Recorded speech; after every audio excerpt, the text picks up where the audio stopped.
Once upon a time, deep in a green and peaceful forest, lived a big brown bear named Bruno.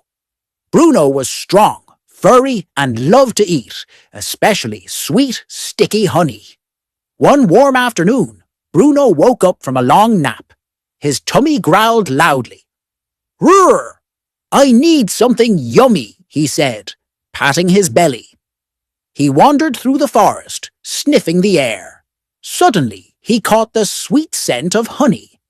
He followed the smell and looked up. A beehive hung high from the branch of a tall tree. Drops of golden honey were glistening in the sunlight. That's just what I need." Bruno licked his lips. He stood on his hind legs, reached up, and swatted at the hive to get a taste. A little honey dripped down on his paw. He tasted it and smiled. Delicious! But suddenly, buzz, buzz, buzz! A tiny bee flew out of the hive. It was Beezy, one of the worker bees. "Hey, who's touching our hive?" Beezy shouted. Bruno looked at the tiny bee and laughed. "I just wanted a little honey," Beezy warned him. "That honey belongs to our bee family. Please don't hurt our home." But Bruno, feeling greedy and impatient, didn't listen. He tried to pull the whole hive down. Beezy was scared and angry. Zap! She stung Bruno right on his nose.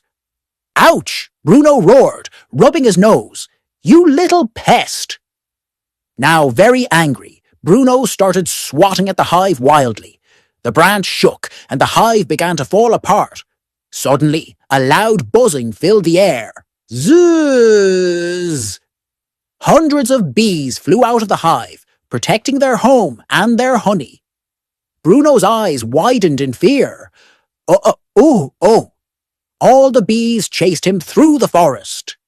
Bruno ran as fast as he could, through bushes, around trees, across rocks, until he saw a river ahead.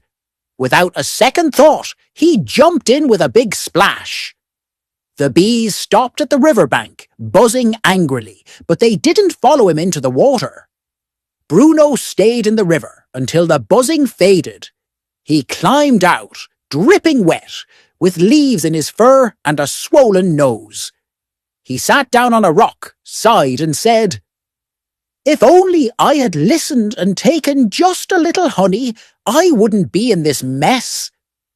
He looked back at the ruined hive and felt sorry. "I let my greed and anger get the best of me." From that day on, Bruno became more patient and respectful. He learned that being kind and sharing was much better than acting in anger. Moral of the story: greed and anger can lead to trouble. Be patient, take only what you need, and always respect others and their hard work.